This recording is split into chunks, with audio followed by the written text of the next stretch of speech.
Hello student, कैसे हैं आप लोग।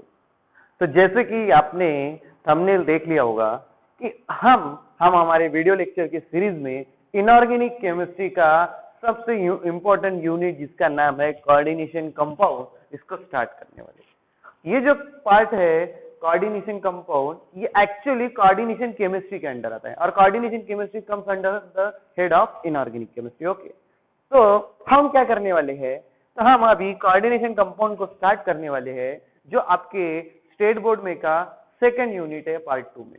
ओके, तो कोऑर्डिनेशन कंपाउंड हमको समझने के लिए कुछ बेसिक चीजों का इंफॉर्मेशन आपको होना जरूरी है। तो वो बेसिक चीज के इंफॉर्मेशन हम हमारे पहले 1-2 लेक्चर्स में कंप्लीट कर लेंगे और बाद में एक्चुअल यूनिट को शुरू करेंगे। ओके, तो हमारे इस लेक्चर में आगे तक बने रहिए और एंजॉय कीजिए हमारे कोऑर्डिनेशन कंपाउंड के इंट्रोडक्शन। तो देखिए स्टूडेंट, कोऑर्डिनेशन कंपाउंड, अब ये कोऑर्डिनेशन कंपाउंड होते क्या है। तो जो कंपाउंड में कोऑर्डिनेट बॉन्ड प्रेजेंट होता है उन कंपाउंड को हम कहते हैं कोऑर्डिनेशन कंपाउंड। देखिए मैं क्या बोल रहा हूं, डेफिनेशन कर रहा हूं coordination compound, those compound which contain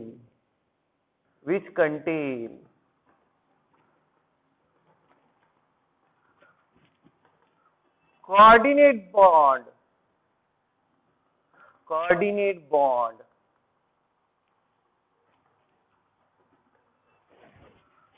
is called as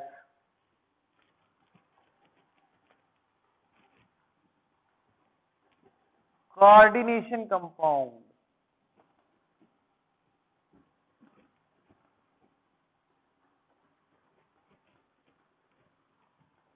उनको कौन सा कंपाउंड कहा जाता है, कोऑर्डिनेशन कंपाउंड। अब आपके दिमाग में सबसे पहला सवाल आया होगा कि ये कोऑर्डिनेट बॉन्ड क्या होता है और किस तरह से कोऑर्डिनेट बॉन्ड फॉर्म होता है। देखो, हमने बॉन्ड के 3 टाइप देख चुके हैं। देखिए, बॉन्ड के 3 टाइप। ओके, फर्स्ट टाइप जो है हमारा वो है covalent bond. First type is covalent bond. Okay, second type is ionic bond. दूसरा टाइप कौन सा है, तो आयोनिक बॉन्ड। और तीसरा जो बॉन्ड होता है वो होता है कोऑर्डिनेट बॉन्ड। तीसरा जो बॉन्ड होता है वो कौन सा बॉन्ड होता है, वो है कोऑर्डिनेट बॉन्ड। ठीक, अब कोवैलेंट बॉन्ड होगा तो आपका कंपाउंड ये कोवैलेंट कंपाउंड होगा। आयोनिक बॉन्ड होगा तो आपका कंपाउंड आयोनिक कंपाउंड होगा और कोऑर्डिनेट बॉन्ड होगा तो आपका कंपाउंड कोऑर्डिनेट कंपाउंड होगा। ठीक है, तो हम क्या करते हैं, थोड़ा सा रिवाइज कर लेते हैं कि what is covalent compound, what is covalent bond, what is ionic bond, what is ionic compound, what is coordinate bond और कोऑर्डिनेट कंपाउंड क्या होता है। ठीक है, तो इसको हम रिवाइज कर लेते हैं। देखो, कोवैलेंट बॉन्ड सबसे पहला जो टर्म है जिसका नाम है कोवैलेंट बॉन्ड। अब कोवैलेंट बॉन्ड कैसे फॉर्म होता है, तो बाय म्यूचुअल शेयरिंग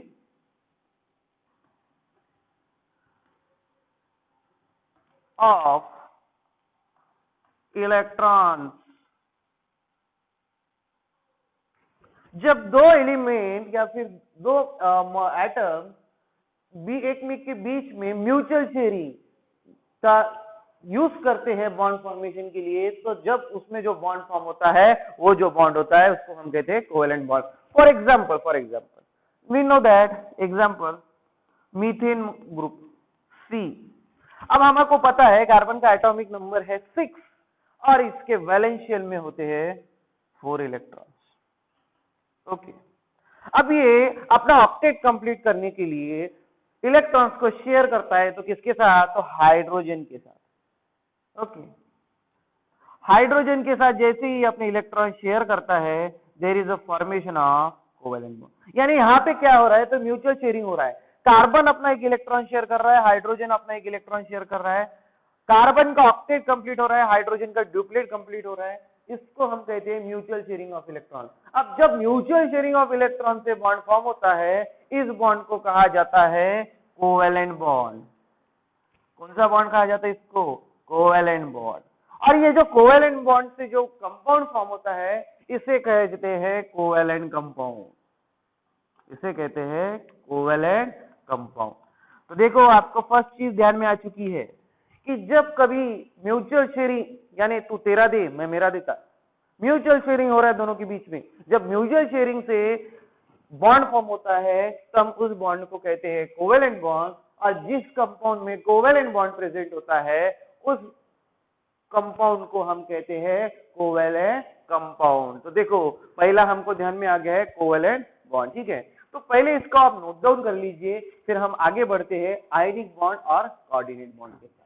तो देखिए स्टूडेंट, अब हमने कोवेलेंट बॉन्ड देख लिया है और कोवेलेंट कंपाउंड देख लिया, अभी हम देखने वाले हैं आयोनिक बॉन्ड या फिर आयोनिक कंपाउंड। आयनिक कंपाउंड कैसे फॉर्म होता है, फॉर एग्जाम्पल देखिए, सबसे पहले आयनिक बॉन्ड फॉर्म होता है बाय सिंगल इलेक्ट्रॉन ट्रांसफर। जब कभी दो एलिमेंट्स के बीच में सिंगल इलेक्ट्रॉन का ट्रांसफर होगा तो उस बॉन्ड को हम कहते हैं आयोनिक बॉन्ड। अब कैसे देखो, फॉर एग्जांपल एग्जांपल यहाँ पे सोडियम, हमको पता है सोडियम का एटॉमिक नंबर 11, तो उसका इलेक्ट्रॉनिक कॉन्फ़िगरेशन देखो कैसा है 2 और 1, ठीक है। और Cl का एटॉमिक नंबर 17 है, उसका इलेक्ट्रॉनिक कॉन्फ़िगरेशन होता है 2 8 और 7, ठीक है।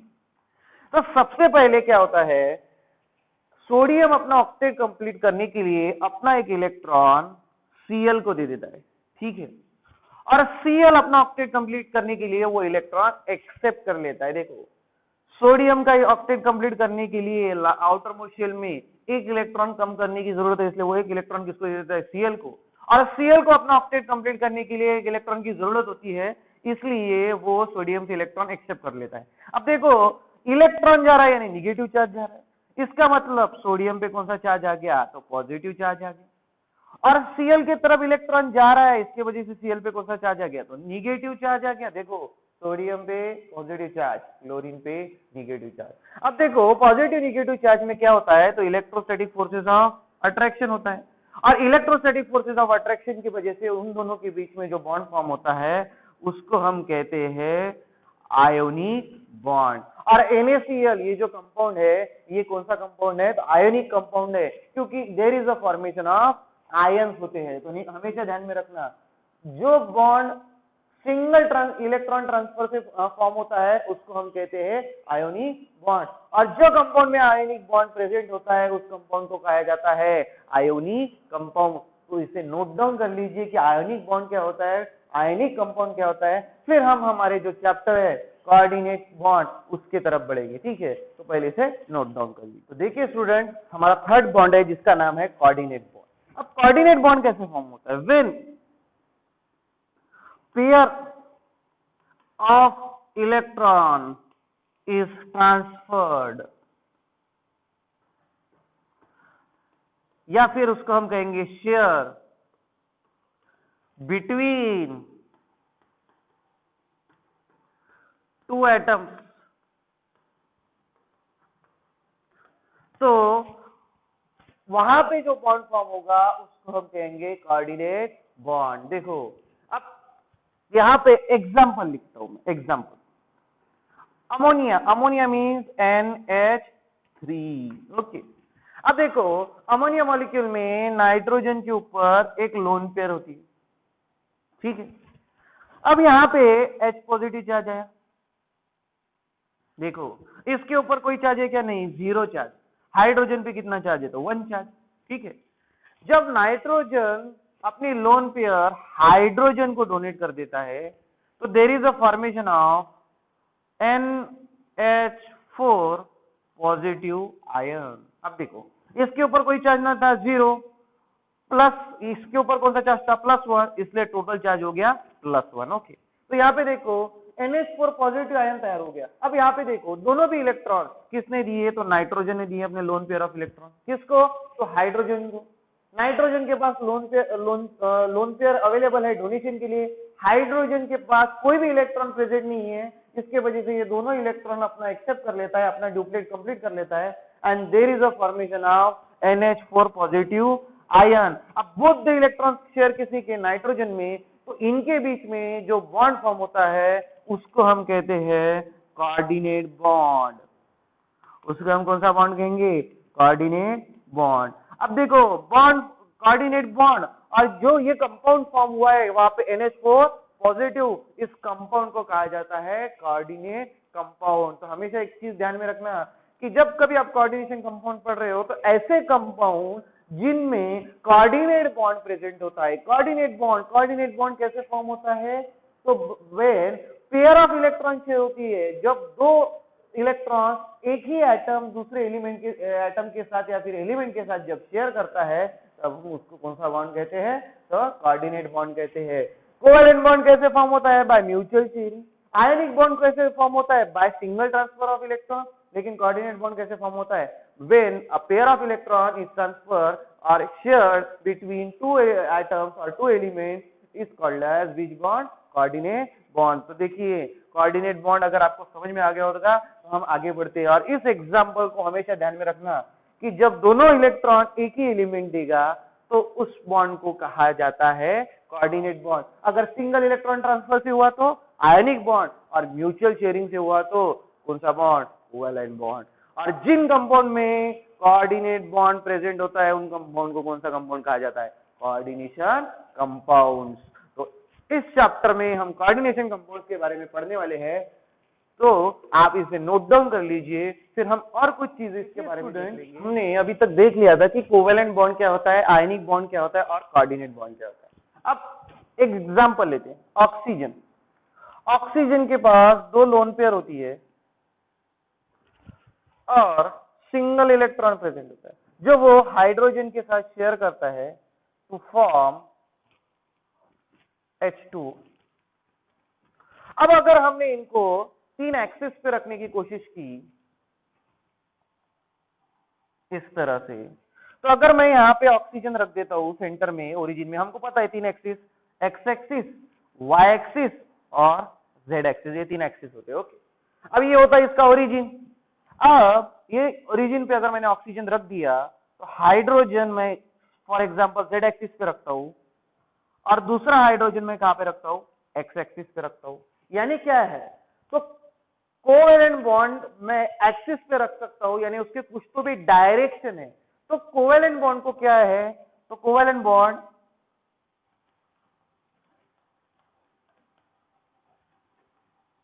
मे हैव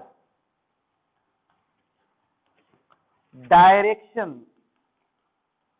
कोवैलेंट बॉन्ड में क्या हो सकते हैं? तो डायरेक्शन हो सकते हैं। ओके, अब हम बात करेंगे आयोनिक बॉन्ड के बारे में। अब आयोनिक बॉन्ड के बारे में देखो। अब आयोनिक बॉन्ड Na का एटॉमिक नंबर क्या होता है? 211, और उसका इलेक्ट्रॉनिक कॉन्फ़िगरेशन कैसे लिखते हैं? 281।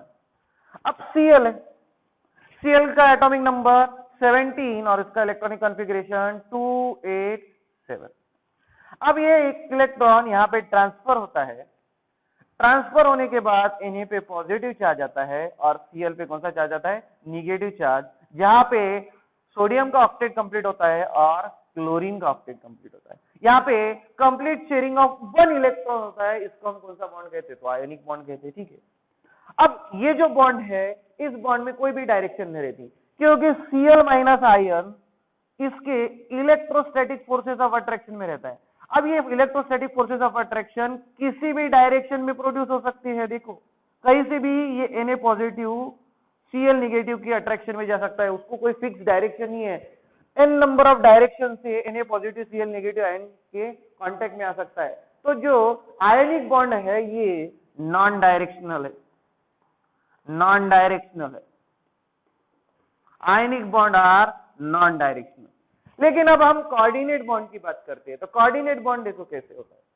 तो मैंने कहा था एग्जांपल आपको, NH3 अमोनिया, इसके ऊपर नाइट्रोजन के ऊपर एक लोन पेयर होती है, H पॉजिटिव आयन आता है। H पॉजिटिव आयन में नाइट्रोजन अपनी लोन पेयर किसको डोनेट कर देता है? हाइड्रोजन को डोनेट कर देता है, and there is a formation of NH4 positive.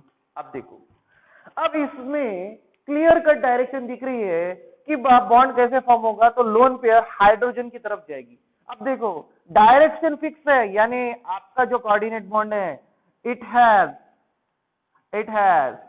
Fix direction. इसको क्या है तो फिक्स डायरेक्शन है। तो देखो तीनों भी बॉन्ड में का देखो समझ लो, कोवेलेंट बॉन्ड में डायरेक्शन प्रेजेंट हो भी सकती है और नहीं भी हो सकती है, लेकिन कोऑर्डिनेट बॉन्ड में डायरेक्शन क्या है, फिक्स है। हमको पता चल रहा है कि इलेक्ट्रॉन नाइट्रोजन से किसकी तरफ जा रहे हैं, हाइड्रोजन की तरफ, यानी उसकी जो डायरेक्शन है वो फिक्स है। और ये देखो ये एरो जो है, एरो क्लियर कट बता रहा है कि इलेक्ट्रॉन्स नाइट्रोजन से कहा जा रहे हैं तो हाइड्रोजन की तरफ, इसको डायरेक्शन है। तो इसके वजह से कोऑर्डिनेट बॉन्ड को डेटिव बॉन्ड भी कहा जाता है। It is also called as dative bond। और इसे डेटिव बॉन्ड इसलिए कहते हैं क्योंकि इसमें जो डायरेक्शन होती है वो फिक्स होती है, इसलिए हम कोऑर्डिनेट बॉन्ड को कैसे रिप्रेजेंट करते हैं तो डेटिव बॉन्ड से रिप्रेजेंट करते हैं। और इसका जो साइन है, symbol for coordinate bond is तो एरो। इस तरह से एरो दिखा के हम किसको रिप्रेजेंट करते हैं तो कोऑर्डिनेट बॉन्ड को रिप्रेजेंट करते हैं। अब इस एरो की जो टेल है वो जहां से इलेक्ट्रॉन निकल रहे हैं वो बताती है। Tail represent original location of electron, यानी कहां से निकल रहे हैं, और जो इसका हेड है ये बताता है कि इलेक्ट्रॉन कहां जाने वाले हैं। जहां ये एग्जांपल में देखो आप, अब नाइट्रोजन से लोन पेयर जा रही है किसकी तरफ तो हाइड्रोजन की तरफ, तो इस एरो की टेल बताती है कि वो एक्चुअल उस इलेक्ट्रॉन की पोजीशन क्या है, और इस एरो का हेड बताता है कि वो इलेक्ट्रॉन कहाँ जा रहे हैं। तो इसको फिक्स डायरेक्शन है, इसके लिए इसको हम कोऑर्डिनेट बॉन्ड को कौन सा बॉन्ड कहते हैं तो डेटिव बॉन्ड कहते हैं। कौन सा बॉन्ड कहते हैं तो डेटिव बॉन्ड कहते हैं। और उसको सिंबलाइज किया जाता है ऐसे डबल हेडेड एरो से, जो क्लियर कट डायरेक्शन बताता है कि इलेक्ट्रॉन कहां से निकल रहे हैं और कहां पे जा रहे हैं। हमारे केमिस्ट्री में इन एरो नोटेशन का बहुत ज्यादा इंपॉर्टेंस है।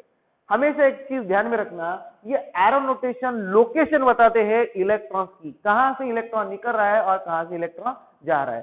तो हमेशा एक चीज ध्यान में रखना, तो एरो नोटेशन ये आपको पता होना चाहिए, ठीक है। तो ये सब चीजें नोट डाउन कर लीजिए कि कैसे कोवेलेंट बॉन्ड ये डायरेक्शन होते हैं, इनमें फिक्स डायरेक्शन होती है। अब कोवेलेंट बॉन्ड के केस में कैसा होता है, कभी कभी डायरेक्शन होती भी है, कभी कभी नहीं होती भी है, लेकिन कोऑर्डिनेट बॉन्ड में फिक्स है, उसको 100% डायरेक्शन है। और आयनिक बॉन्ड तो क्या है तो नॉन डायरेक्शनल है। तो ये सब चीजें आप नोट डाउन कर लीजिए, फिर हम आगे बढ़ते हैं। तो देखिए स्टूडेंट, हमने अभी तक पढ़ लिया है कि कोऑर्डिनेशन कंपाउंड क्या होते हैं। तो कोऑर्डिनेशन कंपाउंड में कोऑर्डिनेट बॉन्ड प्रेजेंट होता है। अब हम आगे देखेंगे कि किस तरह से कोऑर्डिनेट बॉन्ड फॉर्म होता है बिटवीन टू मॉलिक्यूल्स, जो हमने अभी पढ़ लिया, लेकिन उसको हम थोड़ा रिवाइज करके चलते। देखो अमोनिया ग्रुप NH3, ओके, इसके ऊपर क्या होता है तो लोन पेयर ऑफ इलेक्ट्रॉन होती है। फिर H पॉजिटिव आयन आता है जिसके पास कुछ भी इलेक्ट्रॉन्स नहीं है। देखो नाइट्रोजन के पास लोन पेयर ऑफ इलेक्ट्रॉन्स है, लेकिन हाइड्रोजन के पास एक भी नहीं। फिर क्या होता है, नाइट्रोजन अपनी दोनों भी इलेक्ट्रॉन्स किसको दे देते हैं तो हाइड्रोजन को दे देते हैं। और इसके बाद जो बॉन्ड फॉर्म होता है NH3, देखो सिंबॉलिकली फॉर्म कर रहा हूं मैं H, और नाइट्रोजन पे कौन सा चार्ज पॉजिटिव चार्ज, तो यहां पे अमोनियम आयन तैयार होता है NH4 पॉजिटिव, ठीक है। अब देखो यहां पे क्या हो रहा है, NH3 lone pair of electron donate कर रहा है। अगर आपको लेविस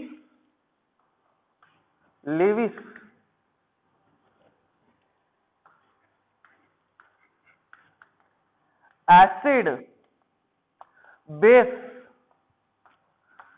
थ्योरी अगर पता होगी, तो जो लेविस बेस होता है, लेविस बेस ये क्या है तो this is electron donor, okay. और जो लेविस एसिड होता है